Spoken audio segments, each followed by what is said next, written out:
Maxwell Anderson's contemporary classic, The Bad Seed. I want to dispense with the serious items first, so please be advised that this play discusses certain mature themes and topics, such as serial killers, abnormal psychology, and suicide. But it does so in what we have found to be a responsible and mature way. Additionally, the play calls for a bit of period-accurate adult drinking and smoking. Our fake cigarettes and cigars are in fact smokeless stage props, but their effect is sometimes quite real-looking, so much so that I was alarmed enough when I saw it Monday that I thought, I better mention this in the pre-show. All of the adult beverages you'll see in the play are also just water. Please turn your cell phones off or on silent or airplane mode so that they do not become a distraction during the performance. Additionally, we cannot allow photography or video recording other than our own production team efforts there for copyright reasons. All that said, I am very excited for these students to share their acting and design work with you tonight. We owe a huge thank you to Gamut Theater for hosting us for this event as an extension of our partnership with them. In particular, Alex Nornhold, Ross Carmichael, and Janos Boone have given greatly of their time to us and helped us resolve a host of technical challenges so that we could perform the play without compromising on the collaborative design aesthetic we all wanted to create. Thanks, as always, to Mr. Wemling and Mrs. Reinhardt, our principals, our board, our PTO, the Hershey Theater Apollo Awards adjudicators, and all of the students, parents, and families for all of their ongoing support. Go ahead and give all those folks a round of applause.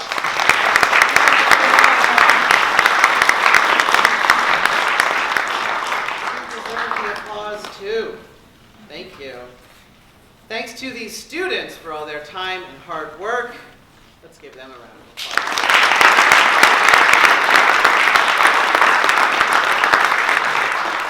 They've earned it. It's been a wonderful week.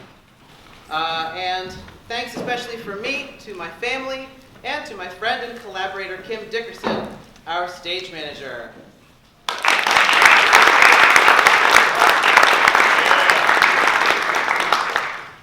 Thanks to you for being here. Now, enjoy The Bad Seed. Thank you so much.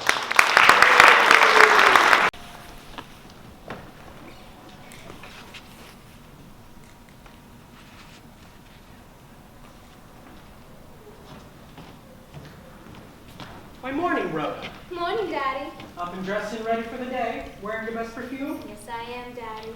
Oh, that's right. Today's the day of the picnic. I hope there's a breeze off the water. Miss Fern says there always is. She also says it never rains on the 1st of June, too. Don't count on it. Get the kisses. I'll give you a basket of hugs. I like your hugs. I like your kisses, Daddykins. You're so big and strong. I'll miss you. The general doesn't have one pretty girl on his whole staff. I wish you didn't have my daddy. I'll miss you every day. Will you write to me? Do you want me to? Round. Would you go underground if there was a war? Yes, I would, and by gum, I'd go fast. You said by gum because I was here. That's right, I did. Darling, take care. I will. Every minute I'm away. I'll wire you the minute we're on the ground. Take care of each other, you two. We will. That'll be Monica and Emery. They've come to say their last goodbyes. Oh, sure. Is it all right, Mother? It's perfect, darling. Braids and all. Come in, Monica. Come in, Emery. Just the effusive neighbors from upstairs, darlings, have to be in on everything. No lives of their own, so they have to live other people's. I speak for my brother as well as myself because he never gets the chance to speak when I'm around. There, I've talked enough. Say something, Colonel. I guess it'll have to be goodbye, because the taxi's here, and I don't want to rush through traffic. Don't worry about your two pretty girls, Ken. We'll keep an eye on them. And if they begin to look peaked, we'll set up smoke signals. I'm counting on you, Emery, and on Monica. Goodbye, Kenneth. Well, sweetheart, this is it. Goodbye, Big Eyes. Goodbye, Daddy. I promised myself I wouldn't go down, but Don't, sweet. It's just another empty month or two. We'll get through them somehow.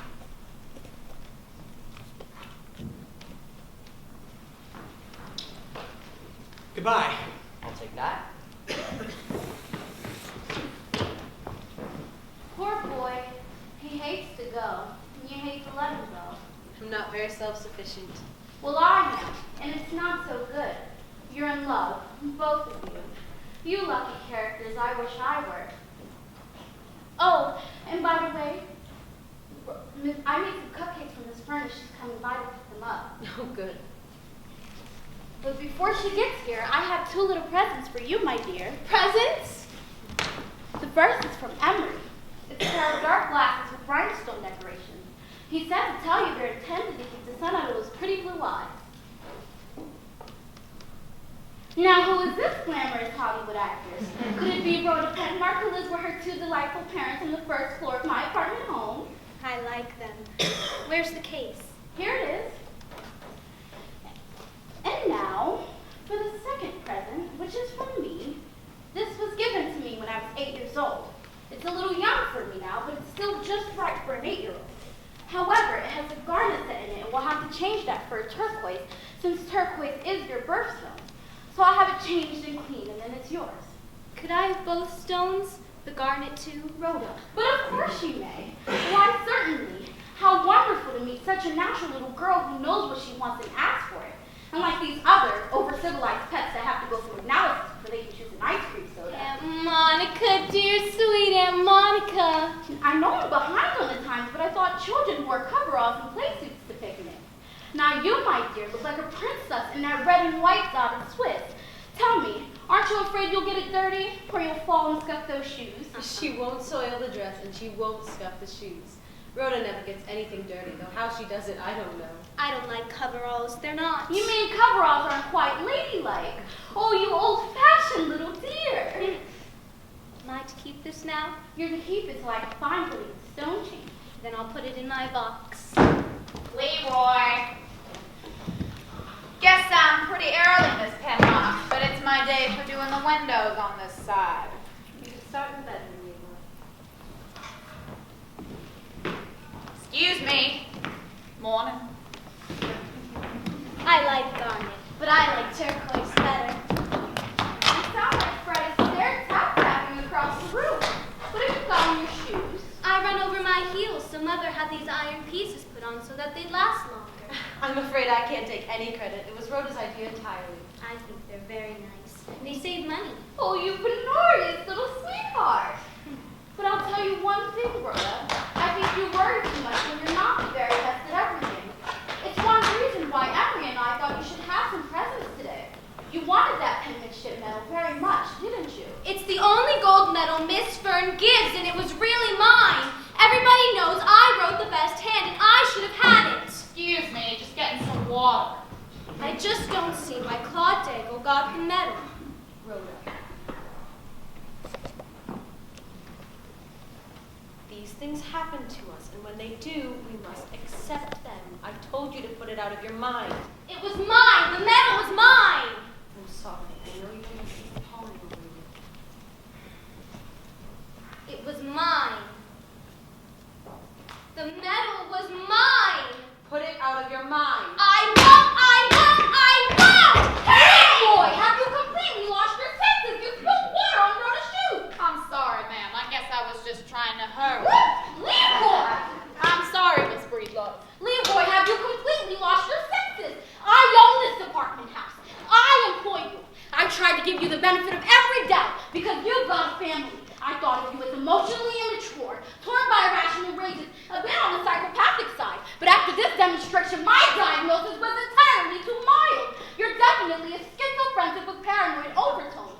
I've had quite enough of your discourtesy and surliness, and so have the tenants in the building. My brother, Emery, has wanted to discharge you, but I've been on your side. Though with misgivings, I shall protect you no longer. Monica, it was an accident. I'm sure it was. He meant to do it. I know Leroy well. He meant to do it. You made up your mind to do it when you went through the room. Rhoda! I was looking at you when you made up your mind to wed us. Oh, I never. I'm Please, just clumsy. please. I've had quite enough of your work. Go about. Yes, ma'am.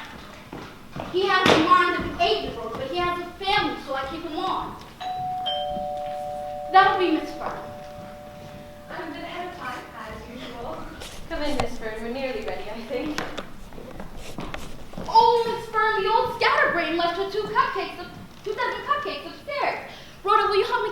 down. Yes, of course. They're all packed.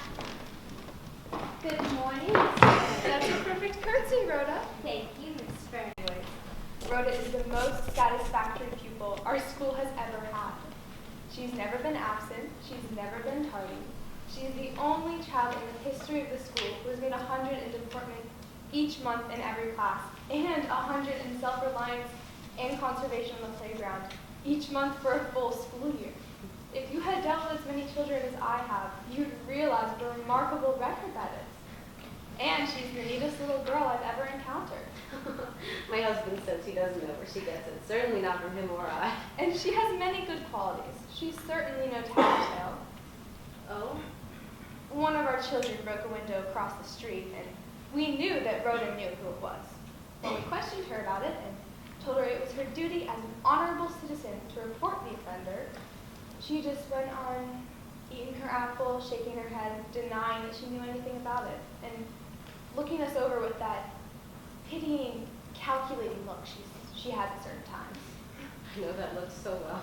But that was admirable. Here we are! Then I suppose we should go, for my sisters and the others will be waiting.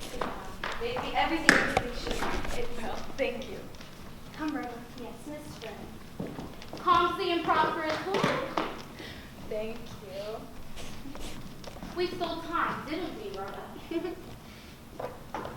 Bless you both. So now the other steps left beyond with nothing to do. I suppose I could go through the dreary business of making my face presentable. It happens every morning. Your face? Come on. I do get gloomy when Kenneth goes away. I never know what will happen until I see him again. There's an old saying, we die a little at parting. My dear, we die a little every day if we want to brood about it. You're having Emery and Virgil Taxford for lunch. Can't I help with that? What do you feed a criminologist? Prussic acid, blue vitriol, ground glass. Of other things. Reggie thrives on buckets of blood and sudden death. How many mysteries has he written? A complete set of his works could encircle the Empire State Building. Come on. I'm a garrulous old hag, but I can grind glass. We're not going to let you be lonely.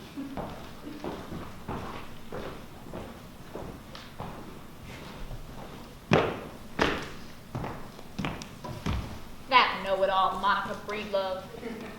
She don't think nobody knows anything but her. I'll show that bitch plenty. That young, trial-fed Miss Penmark, she don't get enough of what she needs. I could give it to her. Rhoda now, that's a smart little girl. She's almost as smart as I am. She sees through me, and I see through her. By damn, she's smart.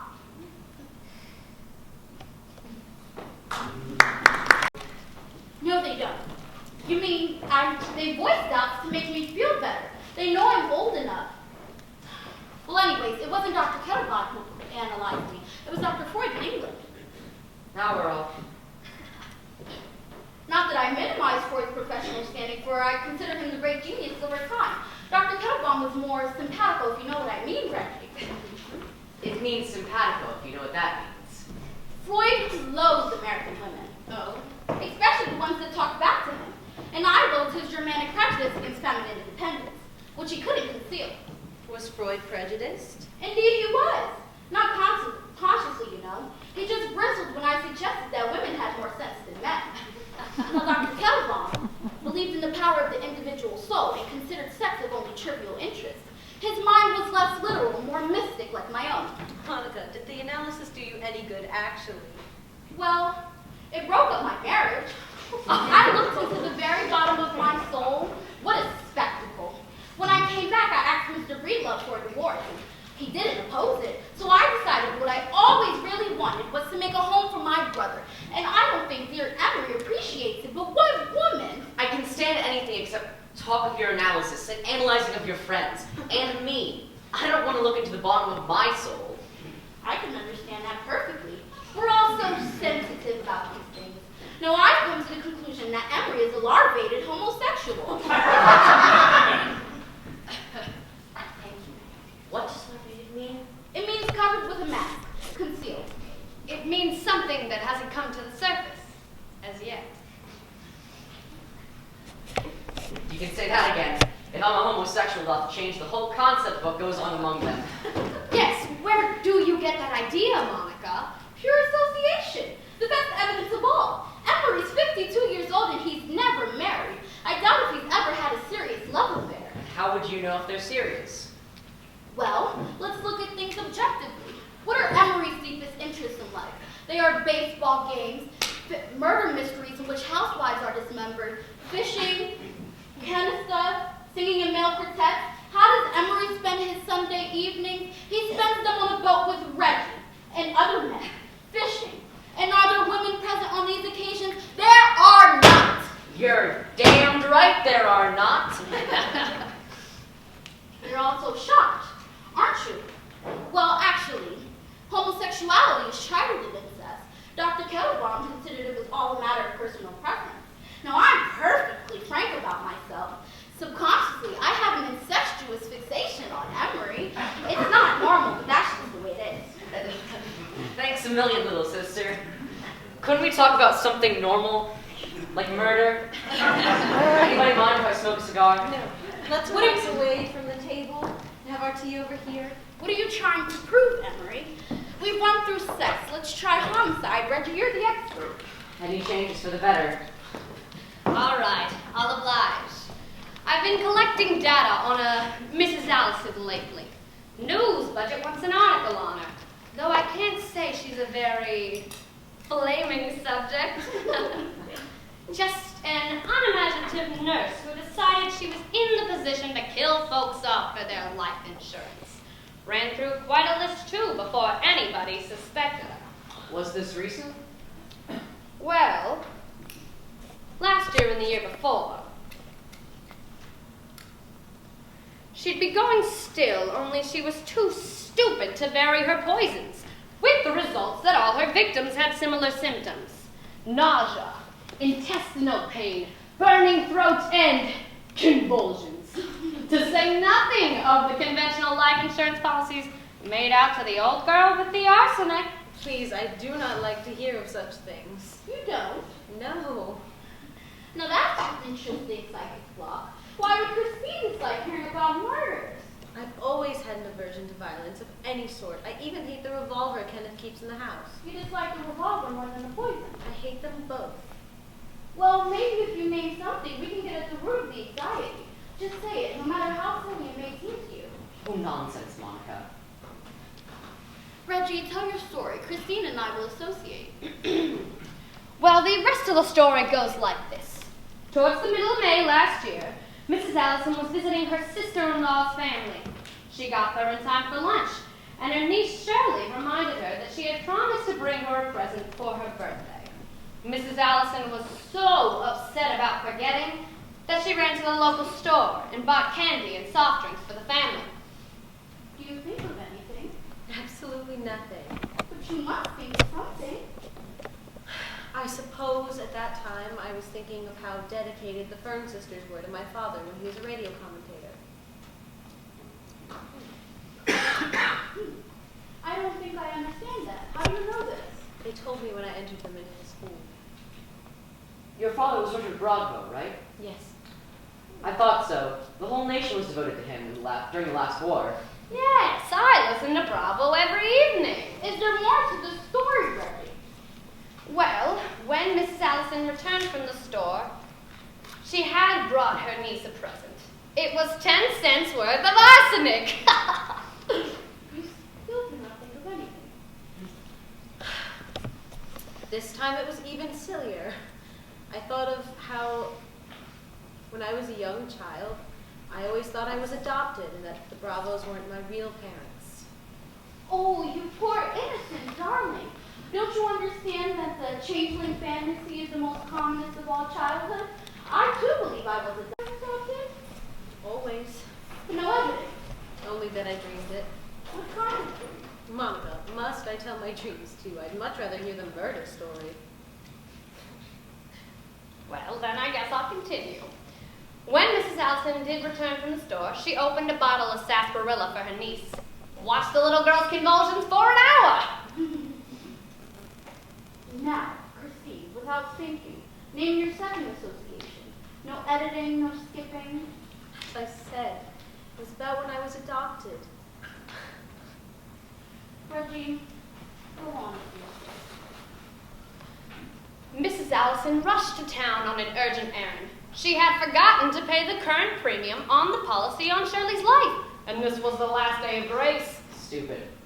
Mrs. Allison certainly was crude, but there have been really gifted operators in her line. Really talented artists like Bessie Danker. Who was this? Why, Bessie Danker, the most amazing woman in all the annals of homicide. She never made a mistake, never left a trace, never committed an imperfect crime. Did you say Bessie Danker? Yes. I'm sorry. I think Christine has had quite enough of this, Reggie. Can we talk about something else? Well, And we will. The one's still puzzled. No. Let's hear more about Dr. Kettlebomb. When you leave it to Monica, she has 3 subjects: sex, psychiatry, and pills. Sex and psychiatry are synonymous. You better try pills. By pills, Emery, you mean the modern pharmaceuticals discoveries which have been revolutionized since 1935. If you took them, Emery, you'd be a better man. I should have looked at this sooner. I've got a lecture date at 3:30, and I won't be much ahead of time if I start now. Will you forgive me, Mrs. Penmark, for filling the air with horror stories? No, you must forgive me. I have an aversion to violence, and I'm quite unreasonable when I hear such things. Sick of the bloody stuff myself. Only keep on with it to make a living. So, let's be friends. Yes, of course. All right, and I must go. Goodbye, Monica. Goodbye, Bluebeard. See you, Reggie. See you Sunday. I hear the red fish are running. Oh, good. I wonder if it wouldn't be about time for the news. Christine, do you mind? Yes, I'll clear these off. I'll lend a hand.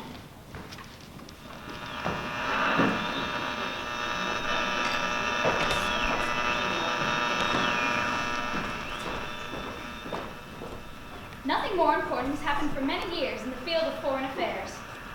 I interrupt this broadcast to I have been asked to announce that one of the children on the annual outing of the Fern Grammar School was accidentally drowned in the bay this afternoon. The name of the victim is being withheld until the parents are first notified. This is station WNB in Tallahassee, bringing you the 3:15 news, brought to you by Pickett's Hardware, best for your home needs. It was not Rhoda. I am now authorized to give the name of the victim of the drowning It at the was Fern some School. timid, confused youngster. It was afraid of Claude his own Daigle, shadow. the only Certainly child wasn't of Rhoda. Mr. and Mrs. Dwight Daigle, 126 Willow Street. He appears to have fallen off the abandoned wharf on the Fern property. It is a mystery how the child got on the wharf, as the children had been forbidden to play on or near it, but the body was found wedged among the pilings. The guards who brought him up applied artificial respiration, but with no result. There were bruises on his forehead and hands, but this is assumed to be from the body washing against the pilings. And now, back to the national news. That poor child, that poor little boy. They'll be on their way. They'll be sent home immediately. This will be the end of the picnic. I don't know what to say to her, Monica. Rhoda's 8. I know death didn't touch me, at least closely, until I was much older. A teacher I adored died. My whole world changed and darkened. Yes, you will know what to say. It's between you and Rhoda now. Nobody else can help. This is no time for well-meaning friends to look on from the sidelines. We'd better go now. You'll mean it better alone, honestly, you will. I suppose so. We'll be upstairs, Christine. You can come up if you need us. Thank you, Monica. Thank you. Children get these shocks all the time. Life's a grim business. Should have missed lunch, so I'll meet you sandwich. Goodbye, Christine.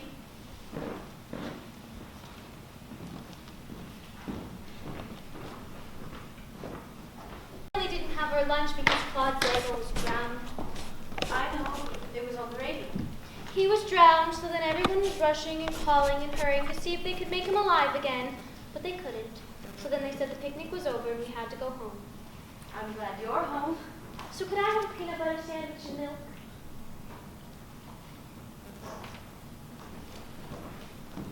Did you see him, dear? Yes, of course. They put a blanket over him. Did you see him taken from the water? Yes. They laid him out on the lawn and worked. But it didn't help. Darling. It was an unfortunate thing to see. But these things happen to us all the time, and when they do, we just accept them. Oh, I thought it was exciting. So can I have a peanut butter sandwich now? Yes, I'll bring it up.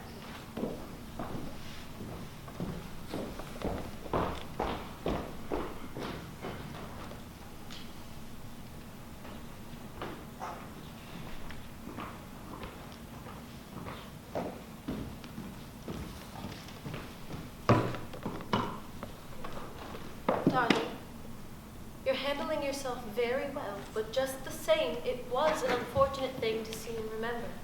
I understand how you feel, my darling. I don't know what you're talking about, Mother. I don't feel any way at all. Have you been naughty? Why, no, Mother. What will you give me for a basket of kisses? I'll give you a basket of hugs. I want to go skating on the asphalt. Then you should.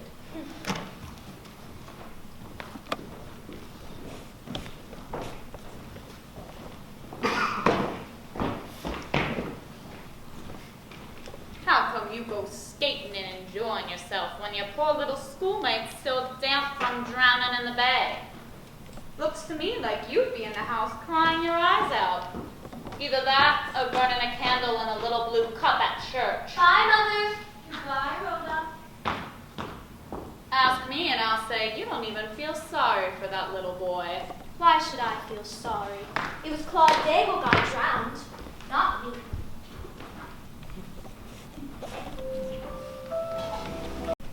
And a path appearing, he began to make his way along it, and it began at that time to grow dark.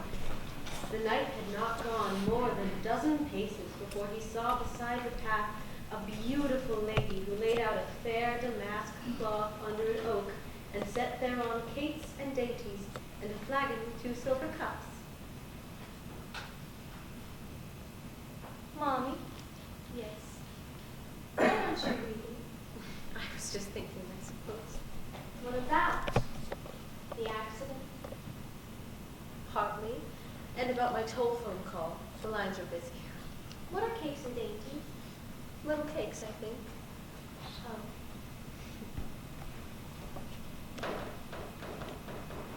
And set thereon cates and dainties and a flagon with 2 silver cups. Knight, she called, Knight, come eat and drink with me, for you're hungry and thirsty, and I am alone. Did you take your vitamins, dear? I took one earlier. This is the second. I'm saving them because I like the juice. You better take the 3rd one now. You'll be too sleepy. Okay, Mother.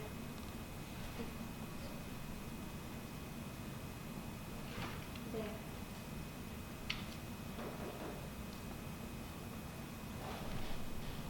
I'll close my eyes, but I won't be asleep. I know. Then the knight answered her, I thank you, fair lady, for I am not only hungry and thirsty, but I am lost within the forest. Then he let his palfrey graze nearby, and he feasted with the lady, who gave him loving looks, sweeter than the wine from the flagon, though the wine was sweet and strong. And in this fashion the time passed, till the light was gone out of the wood, and it was dark.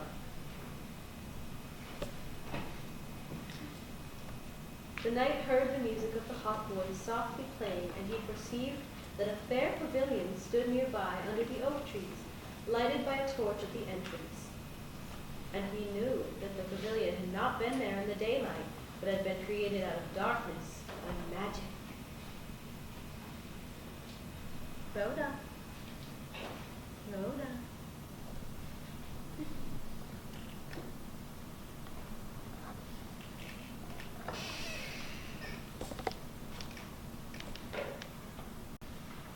Bethesda 71293. Daddy?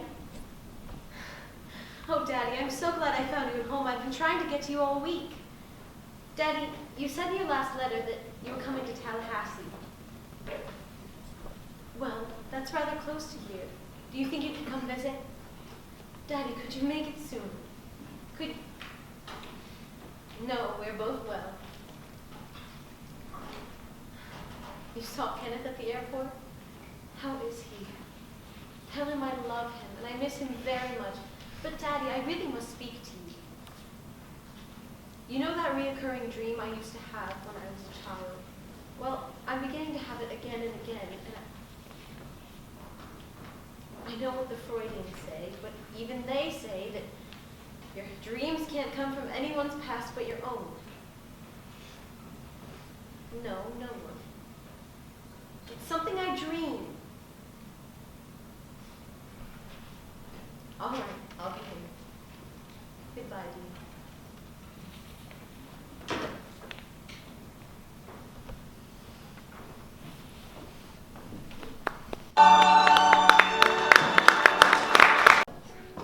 We're in such distress, all at the school. We've suffered such blows among the children now. I'm sure you'll excuse us for going over and over things. I know all of us have been puzzled and worried and saddened. I don't know any happy, puzzled, and worried so many people in so many ways, but I can do so little to help them. I've just come from seeing Mrs. Daigle. Of course, our first thought was of her. Of course, the rest of us are touched only lightly by this tragedy. She will have to live with it for the rest of her days. I know. I've seen her several times now. Each time she has asked me to find out from you if you had any clue to where the penmanship medal might be. Was it lost? Yes, it wasn't found with the body and has completely disappeared. I wasn't aware of this. Good morning, Miss Fern. Good morning, Rhoda. Mother, could I go out to the Discover Dog Arbor and read my book for a little? Yes, of course, dear. It's shady there, and I can see the window, and you can watch me from the window, and I like to be where you can see me. Is it a new book? Yes, it's Elsie Dismore, the one I got for a prize at Sunday school. I'll be here. I'll be there the whole time. Goodbye, Miss Fern.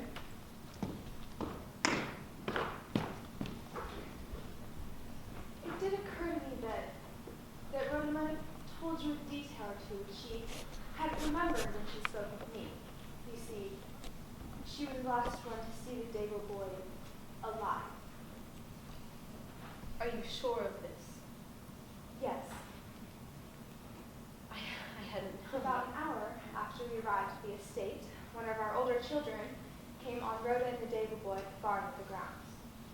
The boy was upset and crying, and Rhoda was standing in front of him blocking the wharf, where he was later found, and Rhoda went after him, not running, just walking, the older girl said. Are you sure the older girl was telling the truth? Yes. Yes, she was. She was one of the monitors we'd appointed to watch the younger children that day. She's 15 and has been with us since kindergarten. No, Mrs. Penmark, she was telling precisely what she saw. We know her well. And this is the last time Claude was seen? Yes. Said that she was wearing a red dress. And Rhoda was the only one wearing a dress that day. At 1 o'clock, the lunch bell rang and Claude was missing when roll was called. You know the rest, I think. Yes, but this is... But did follow the Daigle child to the door. So many things could have happened just quite innocently. He could have concealed himself in the old boathouse and, when found, backed away from Rhoda and fallen into the water. I suppose that could have happened. Now Claude, although he looked frail, was an excellent swimmer, and of course Rhoda knew that. She would have expected him to swim ashore. How could she have known that the treacherous island was the exact spot where he fell? She couldn't possibly. Perhaps the thought in Rhoda's mind when he fell in the water was that he had ruined his new suit, and she'd get a scolding for causing it. When he didn't swim ashore at once, she may have thought, with the logic of childhood, that he was hiding at the wharf to scare her, or to escape her. And when it was too late to do anything, she was too afraid to admit what had happened. Then you think Rhoda has something she isn't admitting? I think that, like many a frightened soldier, she deserted under fire. This is not a serious charge. Few of us are courageous for testing. She has lied, though. Is there any adult who hasn't lied? Smooth the lines from your brow, my dear. You're so much prettier when smiling. I shall question Rhoda. I wish you would, though I doubt you'll learn anything more than you already know. Miss Fern, I had a question for you. Jen? There was a floral tribute sent by the children of the firm school. I suppose that the children shared in the expense, but my husband and I weren't asked to pay any part of it. The tribute wasn't nearly as expensive as the papers seem to think. The money has been collected and the flowers paid for. Perhaps you phoned and I was out? No, my dear, we thought perhaps you want to send flowers individually. But why should we want to send flowers individually? Rhoda wasn't close with the boy, and my husband and I didn't even know the Daigles. I don't know, my dear. There are three of us, and in the hurry of making decisions... You make excuses for Rhoda, and then you tell me your reasons for not asking us to pay, your reasons obviously being specious. Does this mean that in your mind and the minds of your sisters, there is some connection between Rhoda's presence on the wharf and the Daigle boy's death? I refuse to believe there's any connection. Yet you have acted as if there were. Yes, perhaps we have. This is very, very serious. Poor Mrs. Daigle has lost her only child, but if there is any shadow over Rhoda, any at all, I shall have to live under it, and my husband too.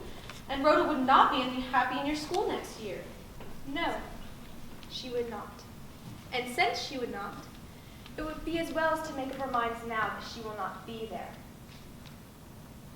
And there is shadow over her. You've already decided not to invite her back? Yes, we have made that decision. But you can't tell me why? I think her behavior in the matter of the medal is a sufficient explanation. She has no sense of fair play. She doesn't play the game. She's a poor loser. But you don't think Rhoda has any connection to the Daigle boy's death? Of course not. Such a possibility never entered our minds. I'd better get that. Of course, my dear. Yes? Thanks. We're Mrs. Daigle and Mr. Daigle. You didn't have to let us in, you know. You realize we followed you. We shouldn't have done it. I'm a little drunk. I guess you're never gonna be drunk. You're quite welcome, both of you. Pay no attention to him. He's all forbidden to you. Now you, Miss Penmark, you've always had plenty. You're a superior person. No, I'm not. Oh yes, father was rich. Rich Richard Bravo. I know. Me, I worked in a beauty parlor. Miss Fern used to come there. Please, Mrs. Daigle. I was that frumpy ginger. And now I've lost my boy and I'm a lush. Everyone knows it. We're worried about Mrs. Daigle. She's under a doctor's care. She's not herself. But I know what I'm just the same. May I call you Christine? In quite a way, you come from a higher level of society. You probably made a debut and all that. I always considered Christine such a gentle. Hortense sounds flat. That's me, Hortense. My girl Hortense, they used to say I mean. Hasn't got much sense. Let's write her name on the privy fence. Children can be nasty, don't you think?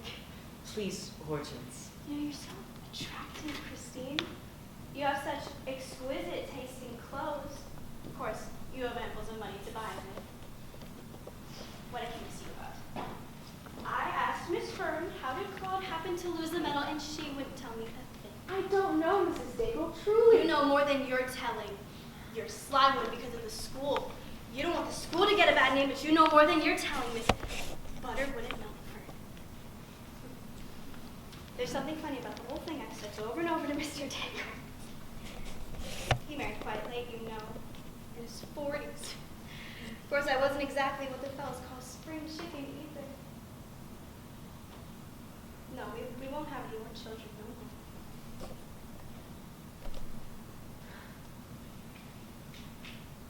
I won't rest. I won't sleep either. When you can't sleep at night, you can't sleep in the daylight.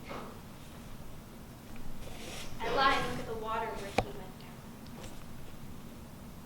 There's something funny about the whole thing, Christine. I heard your little girl was the last one who saw him alive. Will you ask her about the last few minutes and tell me what she says? It can be anything, any little thing, no matter how small, just anything. At all. You know something? Miss Fern dyes her hair. You know something, but she won't tell me.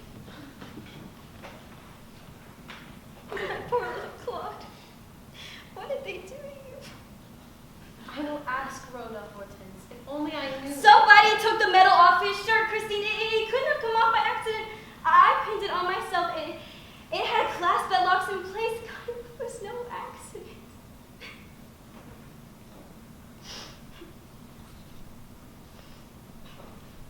You can wear such simple things, can't you?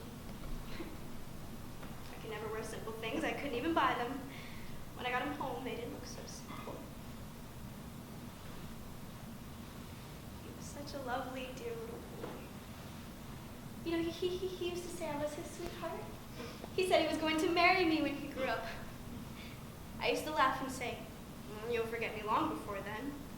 You'll find a prettier girl and you'll marry her. And you know what he said then? He said, no, I won't. Because there's not a prettier girl in the whole world than you. Hortense. Why do you put your arms around me? You don't give a damn about me. You're a superior person. Oh, God. Forgive me. There were those bruises on his hand and that particular crescent-shaped mark on his forehead that the undertaker covered up. He must have bled before he died. That's what the doctor said. Anyway, where's the medal? Who took the medal, Christine? I have a right to know what became of that penmanship medal. If I knew, I would have a good idea what happened to him. God, I don't know why you took it upon yourself to put your arms around me. I'm as good as you are. And Claude was better than your girl. See, he won the medal, and she didn't. Got him drunk. It's a pleasure to stay drunk when your little boy's been killed. Maybe I'd better like that. I'll take you home and you can lie down there. Go home and lie down. Goodbye, all. Sorry. Who cares what they think? I drank half a bottle of bonnet corn in little sips. I'm drunk as holy hell.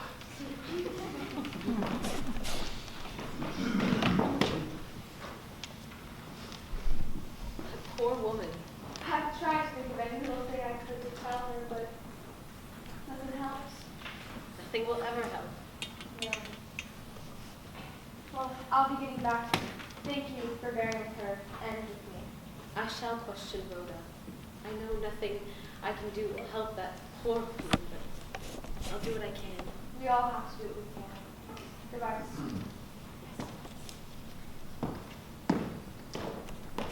She'll have to live with it till she dies. Yes, till she dies.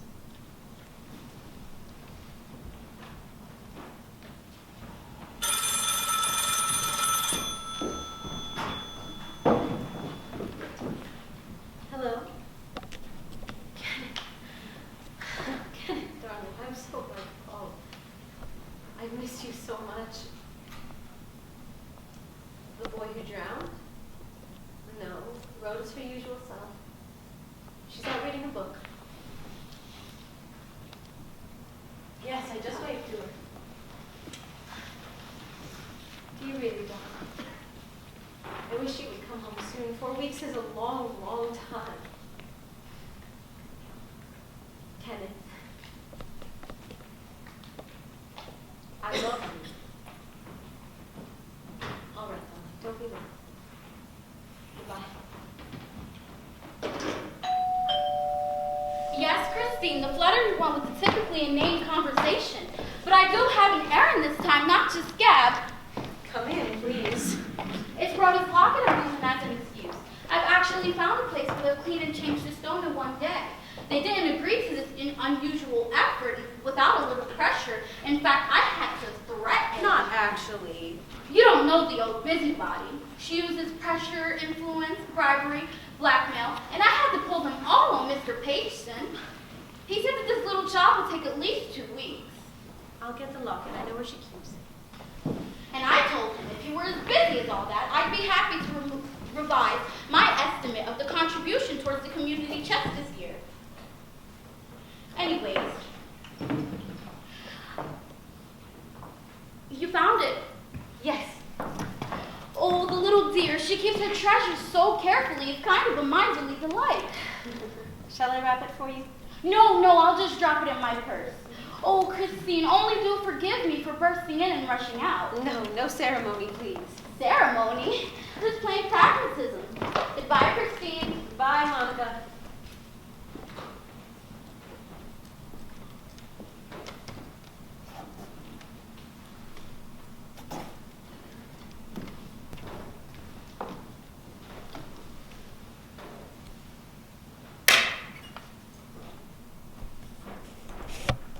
Did you want me to come in, Mother, when you waved?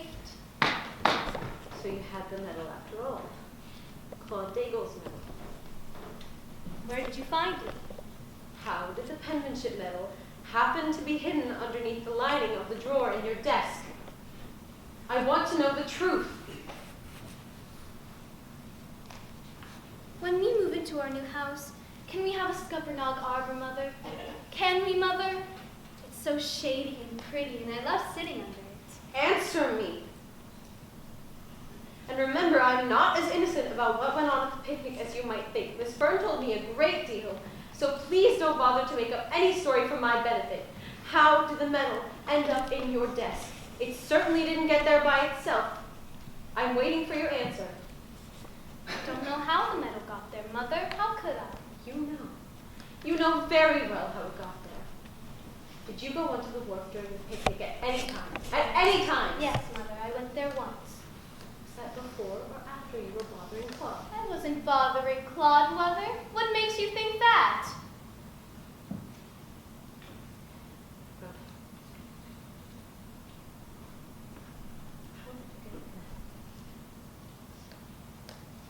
I went on the wharf real early when we first got there. Why did you go on the wharf? You knew it was forbidden. One of the big boys said that there were little oysters that grew on the pilings, and I wanted to see if they did. One of the guards said they saw you coming off the wharf, and they said it was a little bit before lunchtime. Well, I don't know why he says that. He's wrong. And I told Miss Fern he was wrong. He hollered at me to come off the wharf, and I did. I made my way back to the lawn, and that's where I saw Claude, but I wasn't bothering him. What did you say to Claude? I said if I didn't win the medal, I was glad he did. Rhoda, please, I know you're an adroit liar, but I must know the truth. But it is true, Mother, every word. One of the monitors said that they saw you try to snatch the medal from Claude. Is that true, every word? That big girl was Mary Beth Musgrove. She told everyone she saw me.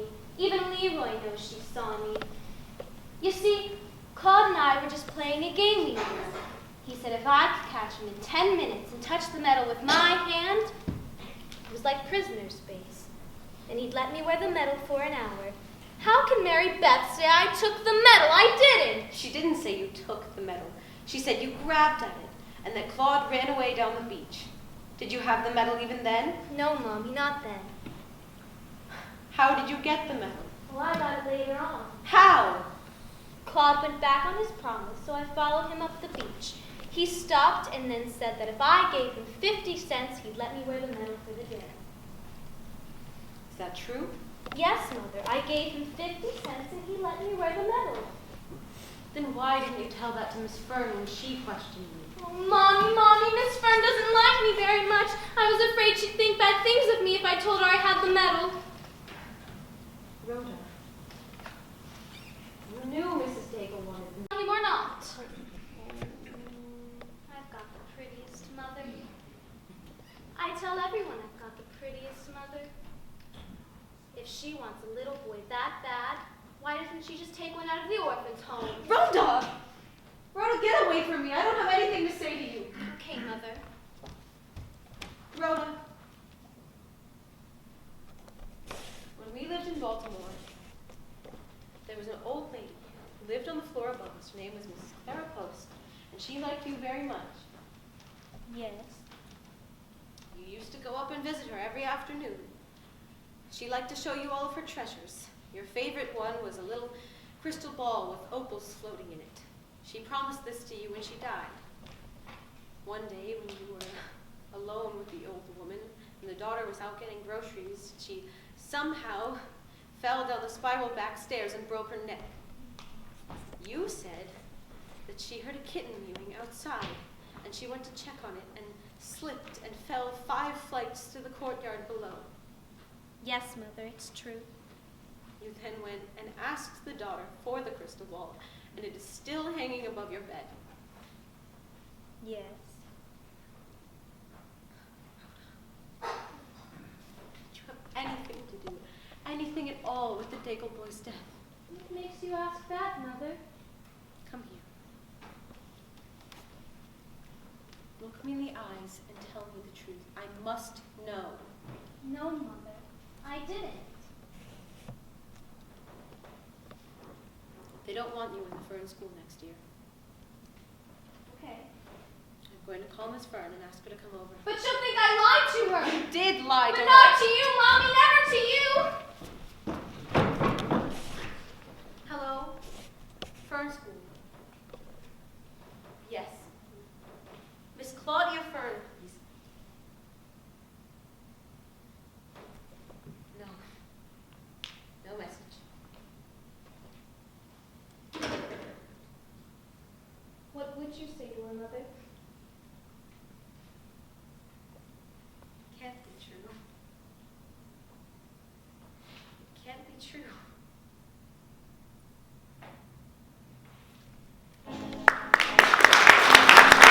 Dear? Hello, Aunt Monica. Hello, dear. Mother, Oh, Christine, you said I might have Rhoda for a little while. And there's a package for you. Thank you, Monica. You're always the bringer of gifts. Oh, this was from somebody else. It was in the store. To Rhoda from Daddy, For me? in anticipation of her 9th birthday.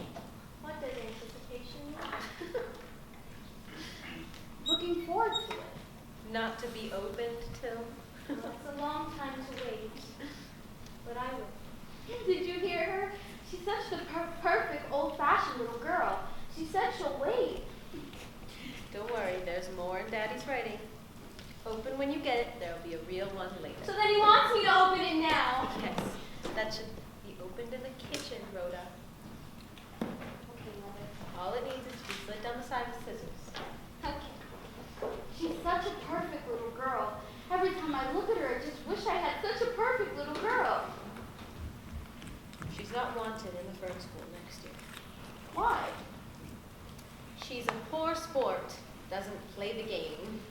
Honestly, the longer I live, the more I see, the less I'm able to understand the tight little minds like the people like the Fern girls. Rhoda is too charming, too clever, too unusual for them. She makes others look stupid and stodgy by comparison. Have one? I seem to have quit. Seem to have.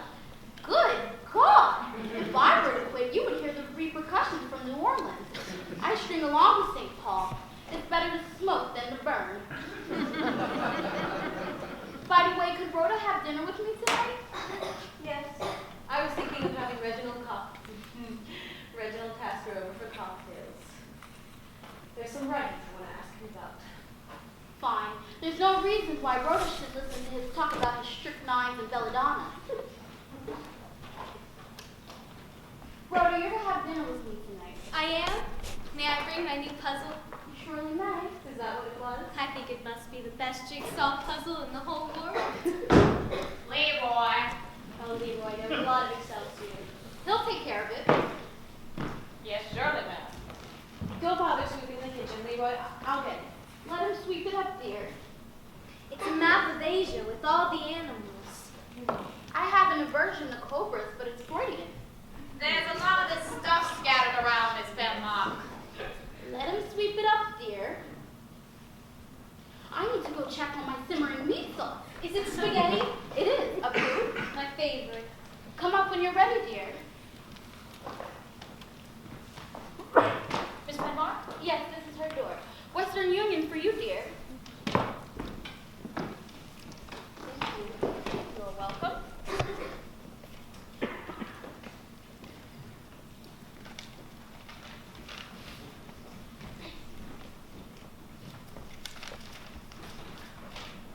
Well, Is it Daddy?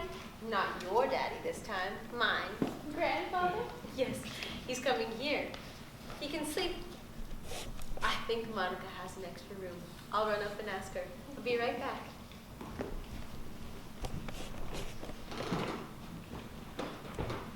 There she sits at a little table, doing a puzzle and looking all cute and innocent. Looking like she wouldn't know better. She's that cool.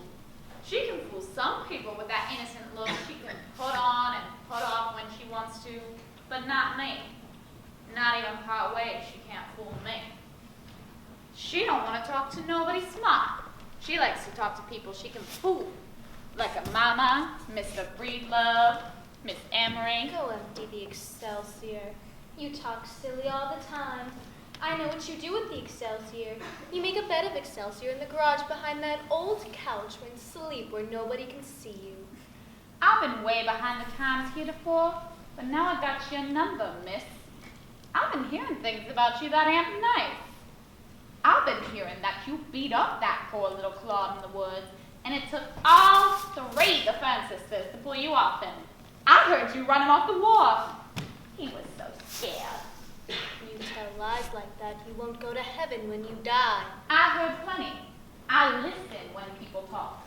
Not like you, who's gabbling all the time and won't let anyone else get a word in edgewise. That's why I know what people are saying and you don't. People tell lies all the time. I think you tell them more than most. I know what you did to that boy when you got him out on the walk. You better listen to me before you get yourself into bad trouble. And what did I do if you know so much? You picked up the stick and hit him with it. You hit him because he wouldn't give you the medal like you told him to. I thought I'd seen some mean little girls in my time, but you're the meanest. You want to know how mean you are? Because I'm smart and I'm mean. And you're smart and you're mean. And I never get caught, and you never get caught. I know what you think. I know everything you think. Nobody believes anything you say. You want to know what you did to that boy once you got him out on the wall?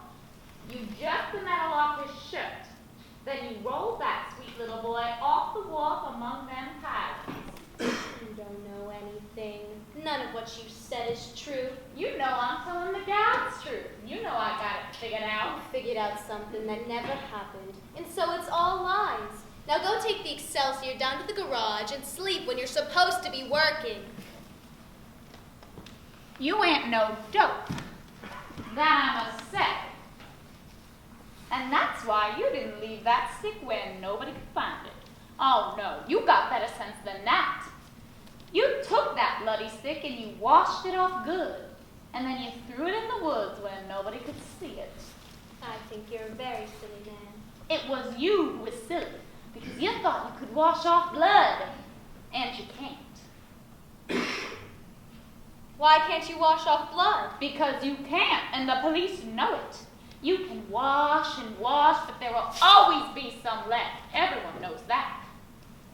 I think I'm going to call the police and tell them to stop looking for that stick in the woods. They got what they call stick bloodhounds to help them look. And them stick bloodhounds can find any stick there is that's got blood on it. And when they bring in that stick you washed so clean, they'll sprinkle that special blood powder on it, and that little boy's blood will show up. It'll turn a pretty blue color like a robin's egg. You're scared about the police yourself. Everything you said about me, it's all about you. They'll get you with that powder. As far as I'm concerned, I wish there were a bigger box of Excelsior. I could use it. What was Leroy saying to you? Why, Miss Penmark, we was just talking. She said it was a big box of Excelsior. Just the same, you're not to speak to her again. If you do, I'll report you. Is that entirely clear? I started it, Mother. I said how it was a map of Asia, and I hardly know where anything is in Asia. Very well. Don't speak to her again. Yes, ma'am.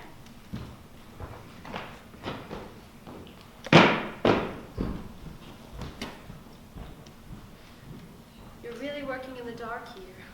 You'll strain your eyes working over these things. Mother, is it true that when blood has been washed off a place, a policeman can still find it was there if he puts a special powder on it? Will the place really turn blue? Who's been talking to you about such things? Was it Leroy? No, Mommy, not he. Just some men who went by the gate in the park. Well, I'm not quite sure, but I'm sure I could ask Mr. Tasker. Or Miss Fern, she might. No, don't ask her. Oh, Mommy, nobody helps me. Nobody believes me. I'm your little Rhoda, girl. this is not a very good act. You might improve it to fool someone who doesn't know you, but at present it's very easy to see through. Maybe I'd better go to Monica's to have dinner. Yes, she said anytime.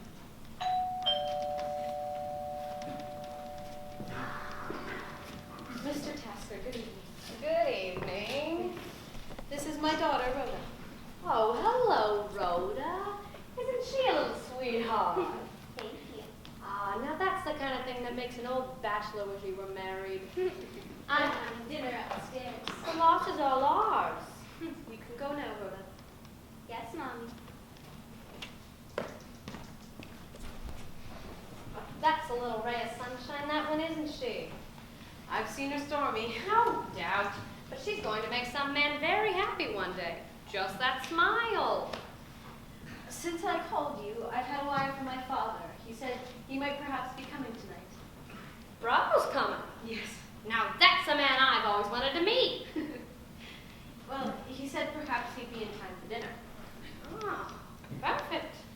And by the way, if you're still thinking about writing that murder novel, Bravo was quite the authority on crime and criminals early in his career. Yes, I know.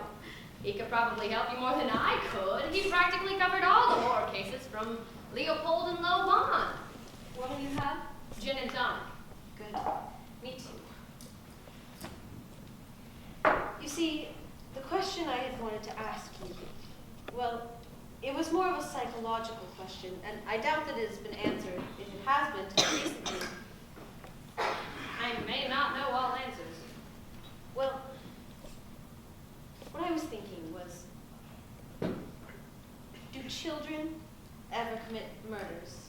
Or is crime something that is learned gradually and only adults really do truly dreadful things? Well, I have thought of this, and so have several authorities I've consulted lately. Yes, children have often been known to commit murders, and quite clever ones too. In fact, some criminals, particularly the distinguished ones, who are going to make a name for themselves, start amazingly early. In childhood? Oh yes, just like mathematicians and musicians. Poets develop later. Nothing good ever comes of poetry before the age of 19 or 20. But Mozart showed his genius at 6, and Pascal was a master mathematician at 12. Some criminals are top flight operators before they get out of short pants and pinafores. They grew up in the slums and were influenced by their environment? That could be Daddy. Oh, if it is, I'd like to stay and see him a moment. Of course, of course. Daddy! Hello, darling. I'm early. You're here, you're really here. I guess I'm something of a truant, sweetheart, but you said you wanted to see me, and I wanted to see you, so. I'm so happy. This is Reginald Tasker, Father. Ah, one of my favorites. Puts you to sleep regularly. Sometimes keeps me awake. You've done some impressive research for the Classic Crime Club. Now, I've always thought some of the best papers ever printed were by Richard Bravo. That old dodo, no. He's written himself out and talked himself out. And now he's drifting around the country working for a second-rate news service. Say, you're really looking into this offside oil? That's what they've got me doing. But I took off and left them, for a moment anyway. I wanted to see my long-lost daughter. I've always wanted to ask you, have you ever considered coming back into the criminology racket? There's been nobody like you since you've left. Well, all compliments aside, my later books didn't sell quite as well as the early ones. And then the war came along. She can't even spell. Well, I do get gloomy when Kenneth goes away. I thought I would perhaps try to work out the murder mystery in the evenings. And you're encouraging this competition. Well, I was rather stumped by her last question. She was asking whether criminal children are always the product of environment. Nothing difficult about that, little one. They are. Look, can I have some of this wicked mixture you're lapping up? Yes, Father, I'm sorry. Well, I couldn't prove you wrong. But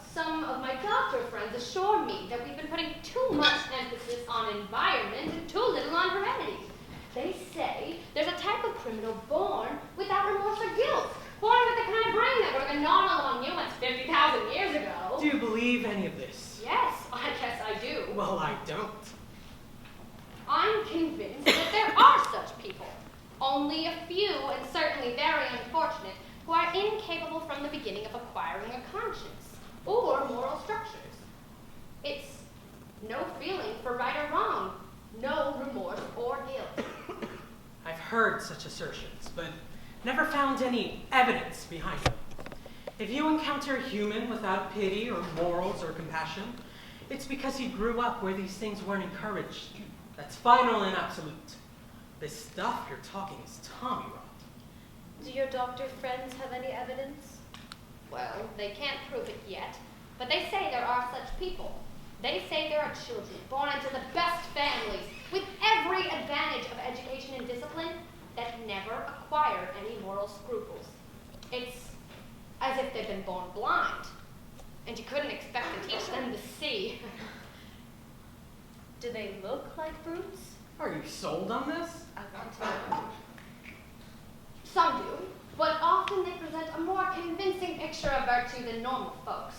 A plastic peach or a wax rosebud might perhaps look more perfect than the real thing. They imitate humanity beautifully. That's horrible. Some of them seem to do some horrible things, kept on looking all innocent and sweet. I'd like to examine the evidence. Until we do, there's not much sense discussing it. Well, I'd like to go into it with you, Mr. Bravo. This clinic I frequent came to the conclusion long ago that there are just bad seeds. Just plain bad from the beginning. Nothing can change them.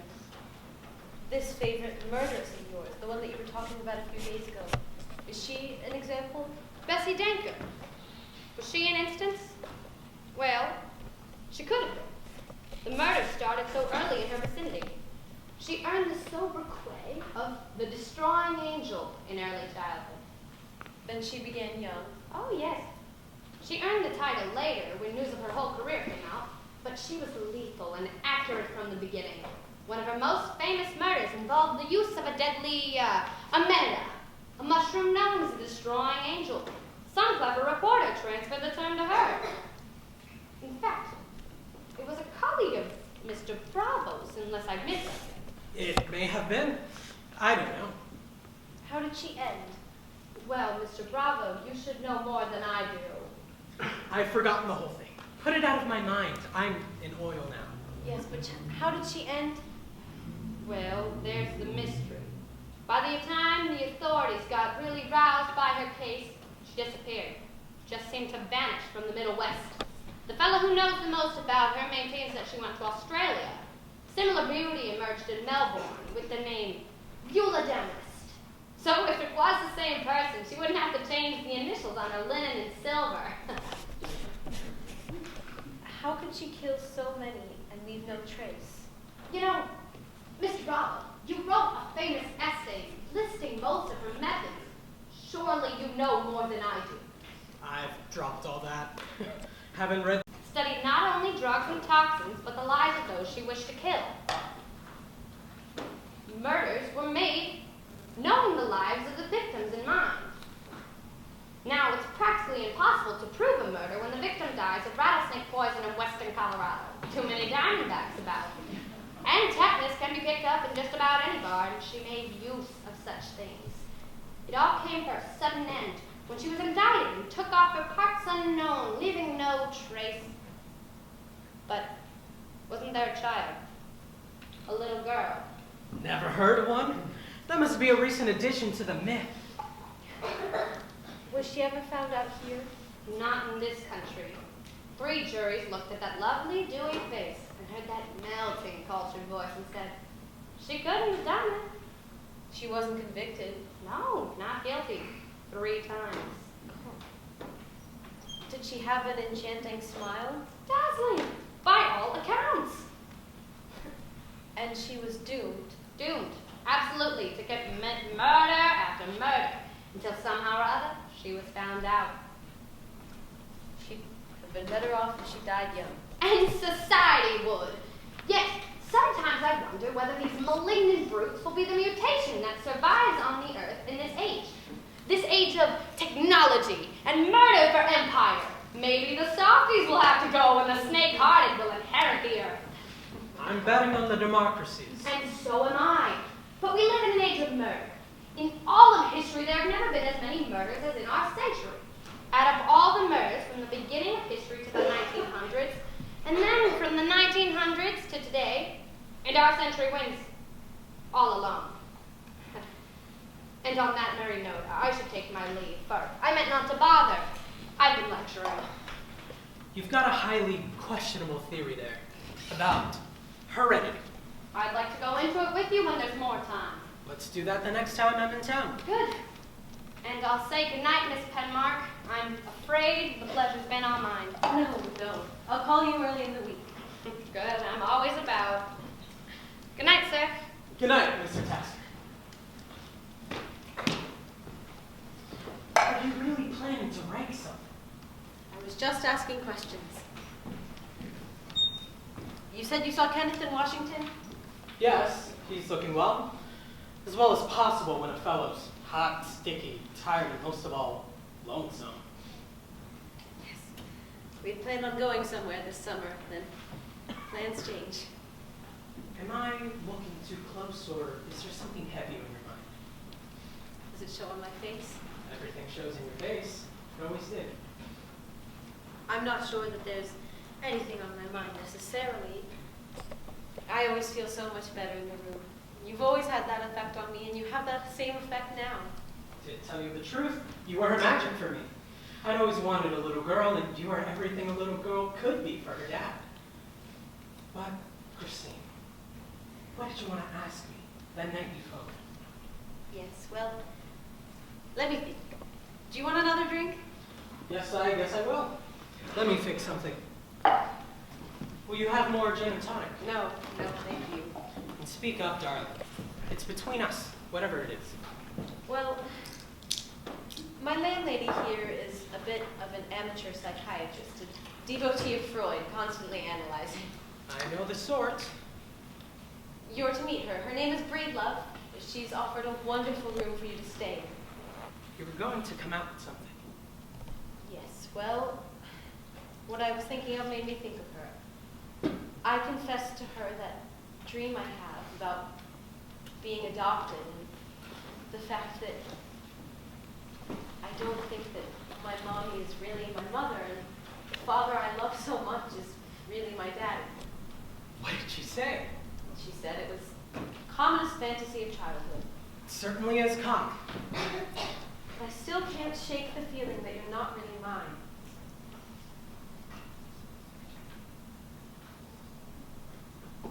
Well, has something made you think of this lately? Yes, What is it? my daughter, Rhoda. What about her? She terrifies me. I'm afraid of her. I'm afraid for her. I'm afraid of what she might have inherited from me. What could she have inherited? Father, Daddy, whose child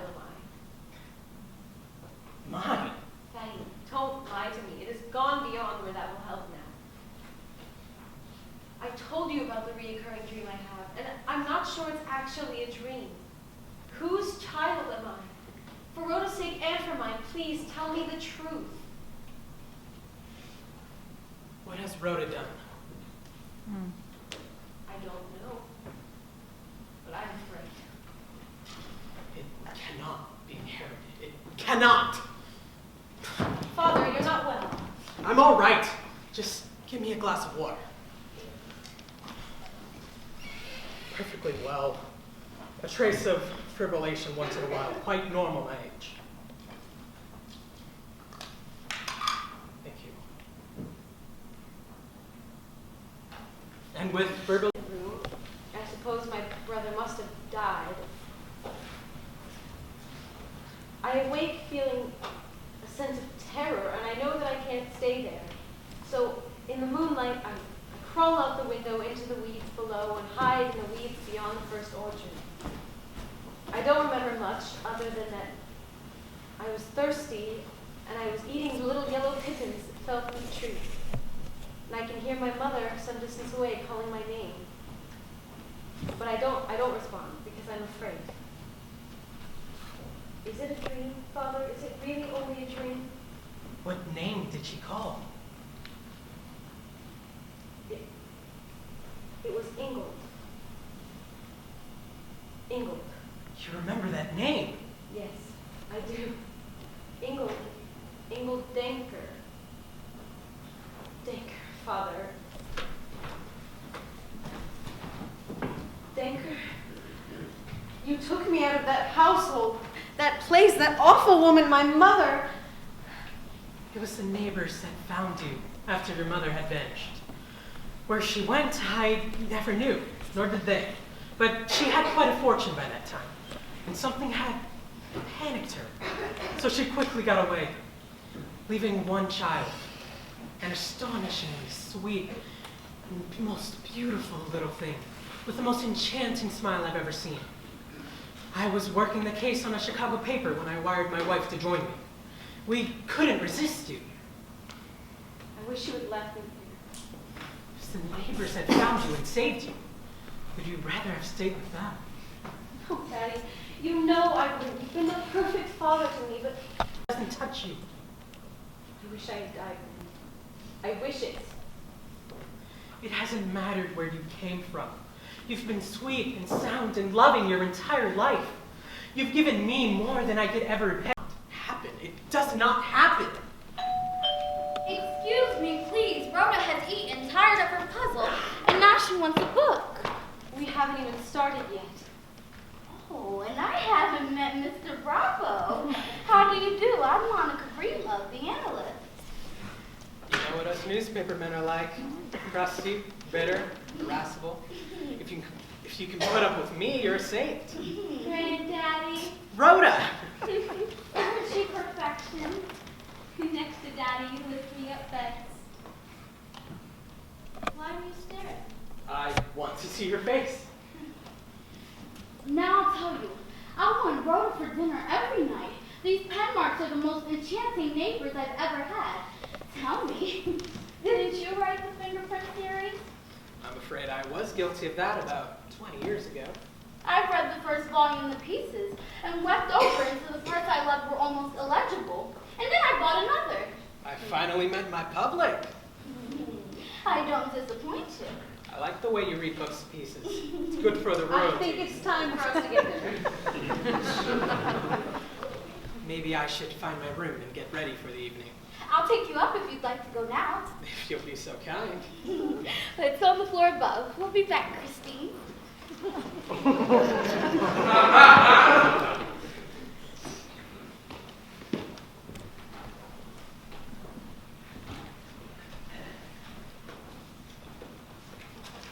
What have you got there? No. Is that for the incinerator? Yes. What's in the package? Just some things you told me to throw away. Let me see it. No. Let me see it. No! Rhoda, let me see it!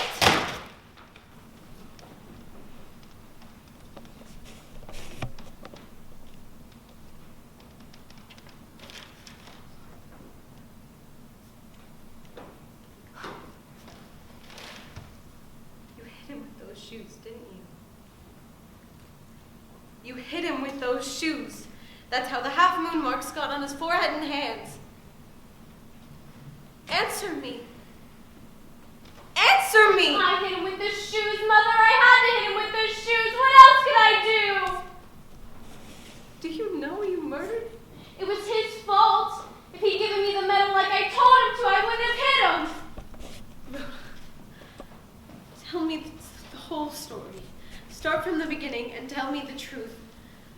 I must know. I can't, Mother. I can't tell Rhoda, you. I'm waiting for your answer.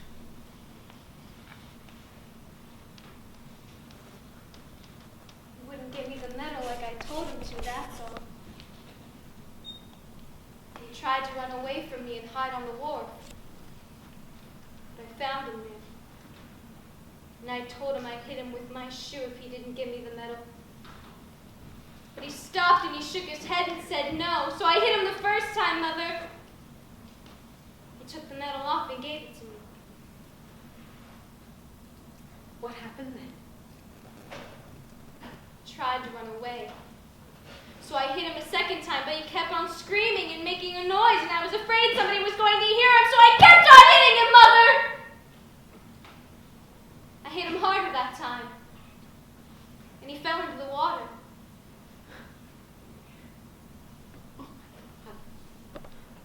Oh my God. What are we going to do? What are we going to do?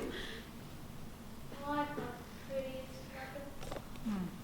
I've got the sweetest mother. I tell everyone I've got the sweetest.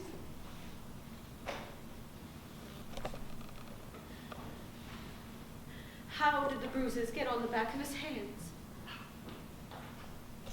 He tried to pull himself back onto the wharf. I wouldn't have hit him again if only he kept saying he was going to tell on me. Mommy, Mommy, please say you won't let them hurt me. I won't let them hurt you. I don't know what we're going to do, but I won't let them hurt you. I want to play the way we used to. Please, Rhoda. What will you give me for a basket of kisses? Rhoda, go to your room and read. I must think of what to do. Rhoda, what happened to old Mrs. Post in Baltimore? I know so much. Another won't matter now. There was ice on the steps. And I slipped and fell against her. Is that the truth? No. I slipped on purpose.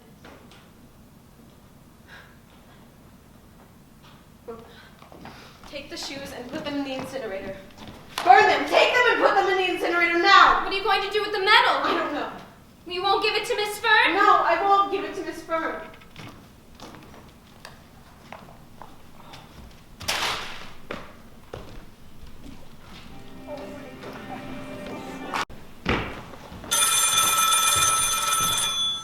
You better answer that phone. Hello? No, Mr. Bravo isn't here. He's upstairs. Yes, I'll be right down the message. Yes, sir, I'll tell him. Goodbye. I found out about one lie you told. There's no such thing as a stick bloodhound. I ain't supposed to talk to little Miss Goody Goody. Don't. Where's your mom? Upstairs. For your own sake, though, I'll tell you this much. There may not be any stick bloodhounds, but there is a stick. And you better find that stick before they do. Or else it'll turn blue and then they'll put you in the electric chair. There isn't any stick more than there's a stick bloodhound. You know the noise the electric chair makes? It goes zip, zip, zip. And then you sweat all up like bacon when your mother's frying it. Go empty the garbage. They don't put little girls in the electric chair. They don't. They got a little blue chair for little boys and a little pink one for little girls. Say, I just remembered something. Just the morning of the picnic, I wiped off them shoes with the cleats on them. They used to go tap, tap, tap on the walk. How come you don't wear them anymore? You're silly. I never had a pair of shoes like that. They used to go tap, tap when you walked, and I didn't like them. I spilled water on them and wiped them off. They hurt my feet, so I gave them away. You know one thing? You didn't hit that boy with no stick. You hit him with them shoes. Ain't I right this time? I think you're a very silly man. You think I'm silly because I said about the stick. All I was trying to do was get you to say, no, it wasn't no stick. It was them shoes. Because I knew what it was. You tell lies all the time. How come I got them shoes then? Where did you get them? I came in and got them right out of your apartment. It's just more lies. I burned those shoes. I put them down the incinerator. Nobody's got them. I don't say that wasn't smart. That was. But suppose I heard them shoes come rattling down the incinerator and I says to myself, why, that sounds like a pair of shoes with cleats on them. Oh, they'll burn up a little, but they're not burn all up like you wanted them to. Yes. Now listen to this and figure out which one of us is the silly one. I'm in the basement working, and I hear them shoes come rattling down the pipes. I opened the door quick, and there they is, sitting on top of the coals, only smoking the least little bit. I grabbed them out. Oh, they're scorched some, but there's still plenty left to turn blue and show where the blood was. There's still plenty left to put you in the electric chair. Give me back those shoes. Oh no, I got them shoes hid where nobody but me can find them. You better give them back. They're I- mine. Give them back to me. I ain't giving them shoes back to nobody, see? You better give me back my shoes, Leroy. I'm keeping them shoes until... Who said I had anyone's shoes except mine? You did. Now you get them and bring them back. Now listen, Rhoda, I was just fooling and teasing you. I haven't got your shoes. I've got work to do. Give me back my shoes. I haven't got my shoes. Don't you know when anyone's teasing you? You've got them hid. You bring them back. Go and practice your piano lesson. I haven't got your shoes. I keep telling you. Will you bring them back? You know, I was just fooling at first. But now I really believe you killed that little boy. I really believe you killed him with your shoes. You've got them hid. Now you go get them and bring them back right here to me. Quit talking loud. There's someone in the hall. Rhoda, what was he saying to you? Nothing. I heard you say bring them back here. He said he had my shoes. Mr. Mark, I ain't got nobody's shoes but my own. There's a number for Mr. Bravo to call. You can go now, Leroy. Yes, ma'am.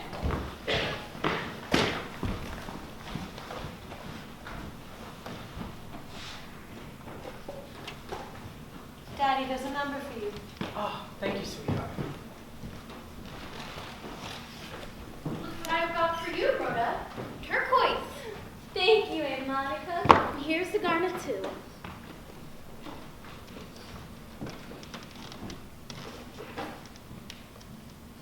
Hello? Listen, Murray. I know I ran out on you, but this was imperative. Just couldn't wait. When does it leave? Yes, I've had breakfast. If I get a taxi now, I could just make it. Yes, I've never been on the rig. I like to see it. And remember, I've never missed a deadline. Think nothing of it. I'll be gone a couple of days, but I do plan to make this my next headquarters for the next few weeks, if I may. As long as you can stand us. Rhoda, Yes, Granddaddy. you ought to pattern your smile. It does unfair things to your elders. I really have to go, sweetheart. Remember, I've seen you are the bright thing in my life. It was you I lived for, you I loved. No matter what happens, I want you to remember that. Come back soon. I will. My bag's upstairs. Don't follow me. It'll be quicker. What a trooper. Ah, the ice cream man. Mother, could I have a popsicle? Yes. Take the money from my purse.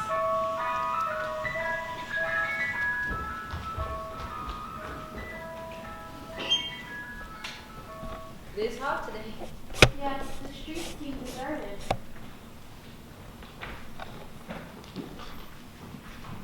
Rhoda, what have you got there? Well, I guess I just wasn't thinking. I'll take them, please.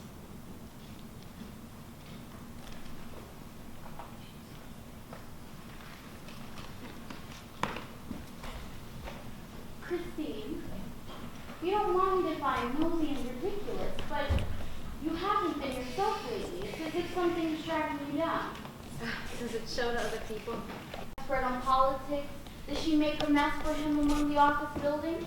No. I wish I were as sure of other things as I am of Kenneth. Then it's some disease, perhaps something like cancer. If it is, then something must be done, and a lot can be done. I'm perfectly healthy and sound as far as I know. Oh, Christine, I know it already. Dear Christine, do you sleep regularly? Not always. How much sleep have you got? Not a lot. Well, you need to get some. You don't want me here, and I don't want to be here. drunk and came over. Excuse it, please. Very welcome. Like a skunk, I know. And Miss Breedlove knows everybody. Knows even me. I know I'm doing quite all right. And this taxi's over since I left.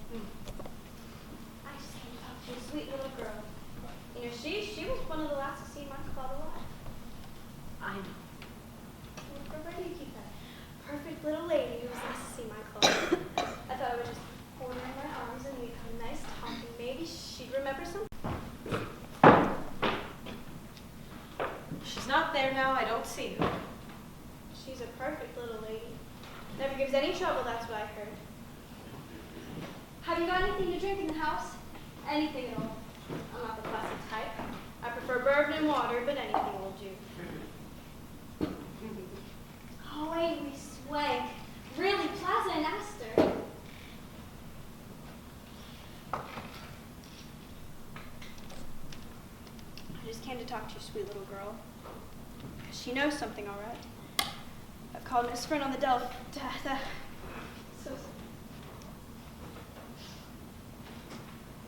called Miss Fern on the telephone just about a dozen times, but you know she keeps giving me the brush off. She knows something, all right. Are you all right there? No, I'm not intoxicated inside a degree. Kindly don't talk down to me, Miss Benmore. I've been through enough without that. I brought back change, Mother. Very well. Miss Daigle is here to see you. So this is your little girl? You and Claude spoke to him so often and in such high terms. He says you're so bright in school. You're one of his dearest friends, I'm sure. So, you're Rhoda? Yes. Come. Let me look at you, Rhoda. Now, how about giving your Aunt Hortense a big kiss?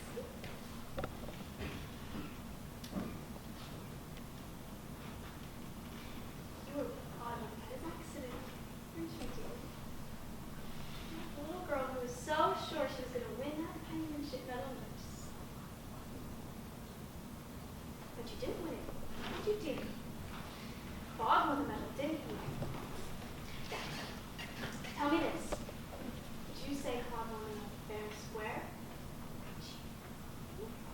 Now these things are so important to me now that he's dead. Oh, did you say it's fair Claude won the medal? Fair? Why did you go after him for it? I won my popsicle. Rhoda, if you want to go shopping with me, you're to go with me now. Mr. Payson is going to show us his collection. You have to go right now. Yes, we must. Rhoda, bring your popsicle. You can wash upstairs. Well, I must say. They did have an appointment. I'm sure they did. Practically sure. Of course, I didn't know Rhoda had all these social obligations.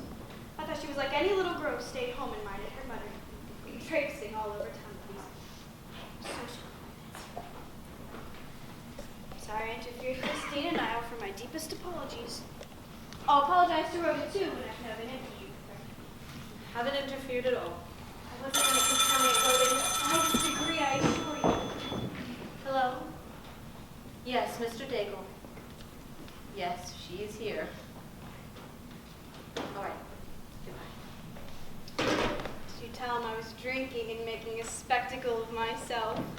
Did you tell him to call the patrol wagon? You heard exactly what I told him. I only told him that you were here, and then he said that he was in the drugstore on the corner. Just going to hold her in my arms and ask her a few simple questions.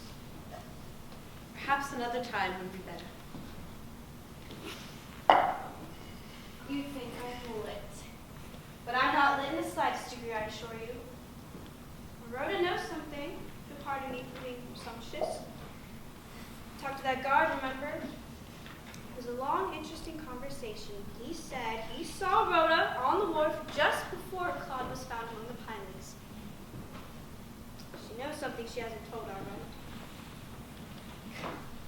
And I know what you're thinking. You're thinking, how do I get rid of this pest? Now you may pull some with that mealy mouth, but you look like Ned in the primer to me.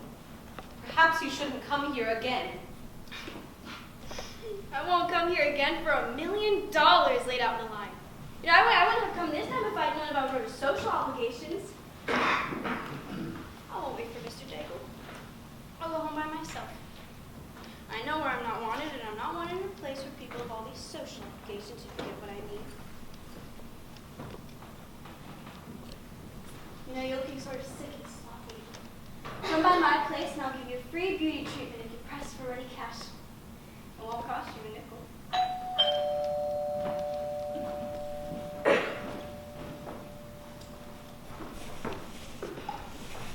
Thank you, Mrs. Penmark. Come, Hortense. It's time to go home. Oh my God. It's time to go home. Christine. Oh, Christine, you know something. God, you know something and you won't tell me.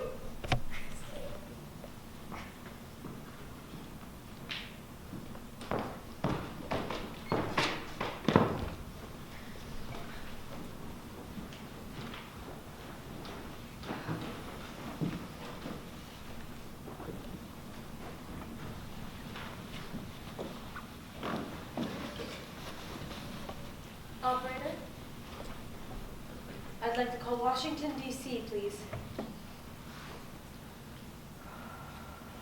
Kenneth, what can I say to you that our daughter... Operator, cancel the call.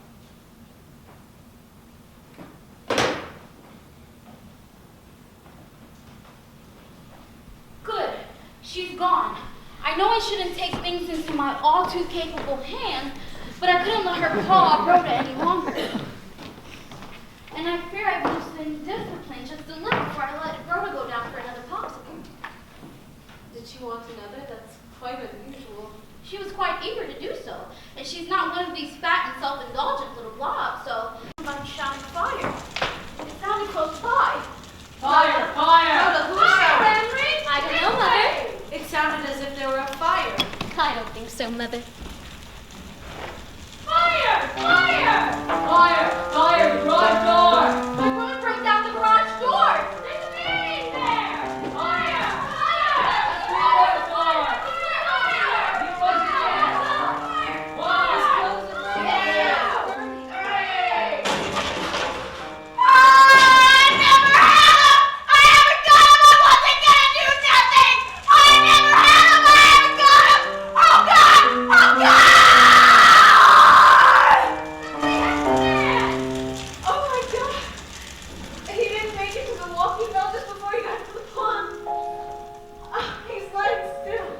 There's nothing we can do. Whatever must be done will be done. I should have seen it coming. Monica, I should have seen it coming. How could I have been so blind? What do you mean, Christine? I saw it this time. I saw it with my own eyes. You're not making any sense. Try to make sense, dear. Tell them to stop the screaming. Stop the screaming. It won't help to scream. Oh, Monica. Monica. Try to make sense, dear. What is it, Christine? What is it? Tell her to stop the piano and stop the screaming. Ah! Ah! The fire! And the piano is still going on, and the man's still screaming, screaming, screaming. A man You're scream! on. Christine, what's happening? Stop the music! Christine, you need to tell me what's wrong. Rhoda! Stop the music! I don't want to see anybody now! It may be Reggie and Emery Tasker. Come in. We thought you'd be here. It was just a flare-up in the garage, but I guess Leroy. Never mind. You can say it. I guess. I saw him burning. I saw him run down the walk and die. Would there be any worse than that? I guess you did see the worst of it, Miss Penlow. What seems to have happened is he had made a bed out of Excelsior in the garage and his cigarette set fire to the stuff. It's best to leave him alone with Christine.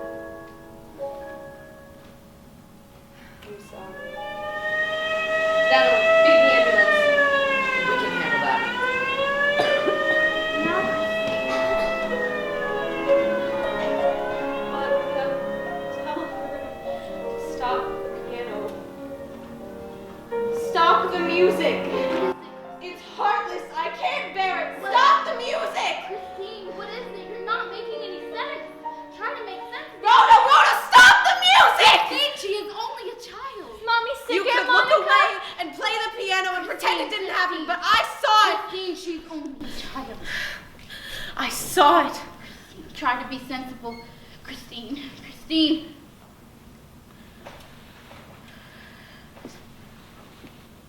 It's not what she's done. What has she done? No, it's what I did. What does she mean, Aunt Monica? I don't know. It's best Rhoda have lunch with me. Now, Christine, we'll go upstairs. Take her. Will you be all right? Yes, I'll be all right. Only the screaming goes on and on. We'll be upstairs if you need us. Rhoda, come on.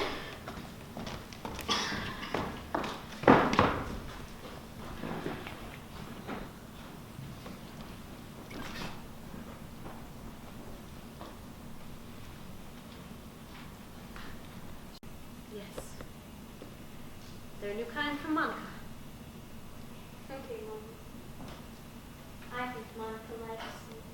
I'm sure she does. Swallow your pills is just a trick. You're very good at it. Do you love me, Mommy? Yes. Mommy, do you know about the Yes. You told me to put the shoes in the incinerator, didn't you? Yes. Did you do anything with the metal? I drove out to Benedict to see Miss. They're a new kind. I'm to take them to. I like it for coffee juice. Doesn't even need ice.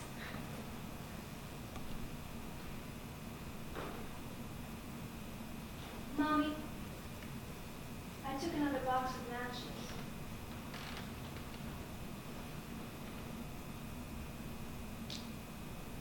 And I lit the Excelsior on fire and I locked the door. It wasn't my fault.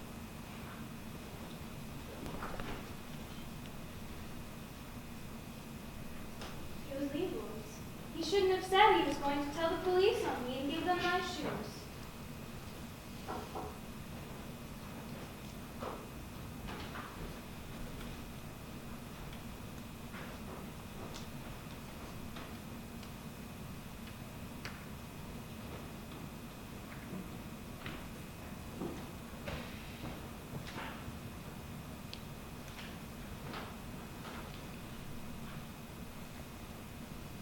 Please say you will never hurt me, Mom.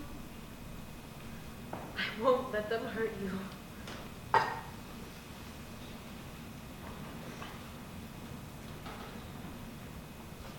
There.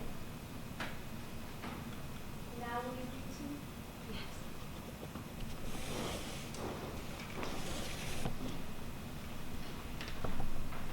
Good night. Good night, Mom.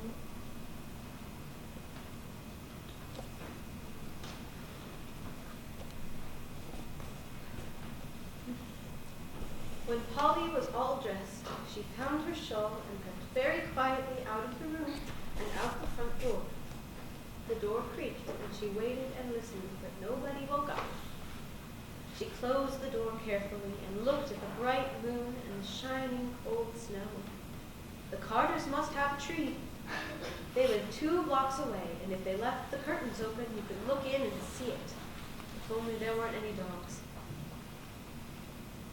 Polly walked carefully on the hard snow on the walk, keeping the warm shawl close around her. It was further than she remembered to the Carter's house, but she could see that there were lights on in the windows. She came near it, only making a little creaking noise in the snow, and stood for a while in front of the house before she dared go near.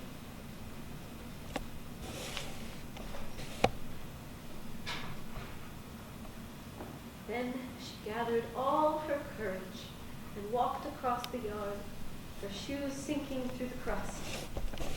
The Christmas tree was right in the front window, and the lights were on in the house, so she could see the fruits and bells and strings of popcorn and candy, and the silver star at the top.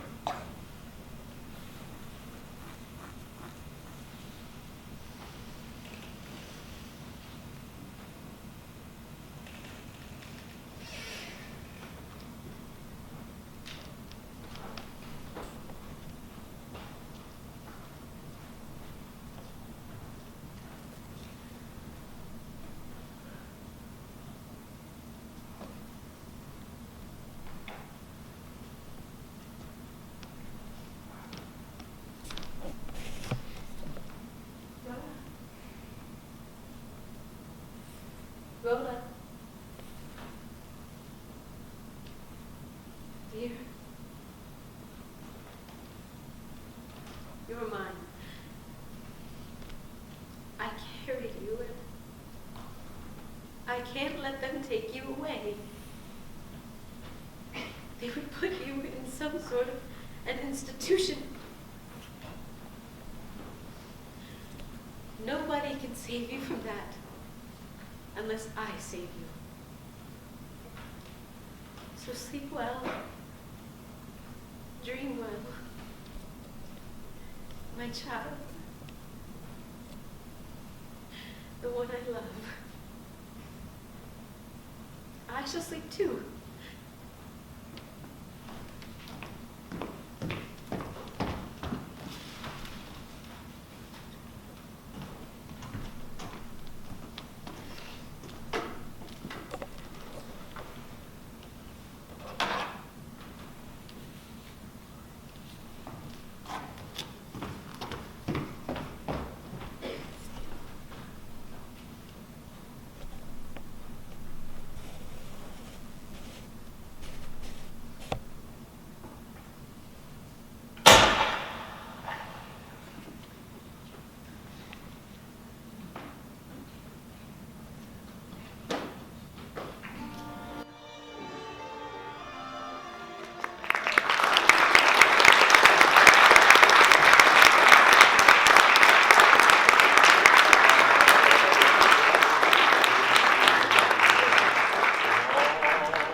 I've made coffee if anyone wants it.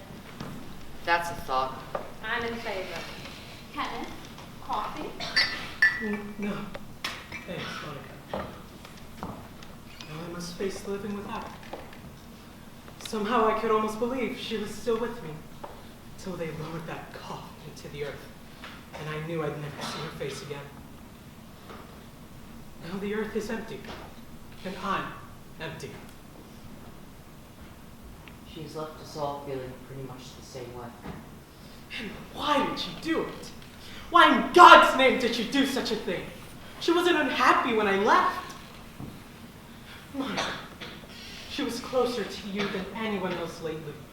Did she say anything that could be any kind of... When it happened, how did you find her? Did you hear the shot? Yes, we heard the shot and went upstairs. She had shot herself after giving Rhoda a deadly dose of pills. She had obviously planned that they should die together. Could Christine have been insane? No, we can rule that out.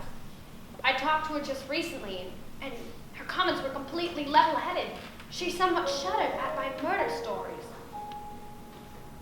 No, Christine wasn't crazy.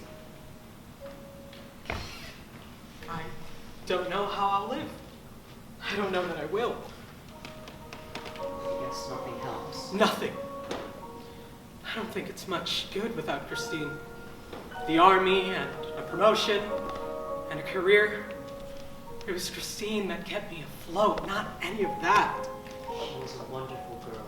And she left me. Crawled away into the earth, and I don't know why. You deserve to cry. She was worth it.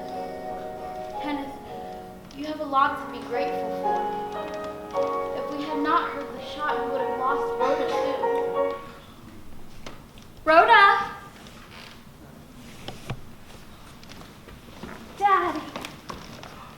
Rhoda. Oh, my Rhoda.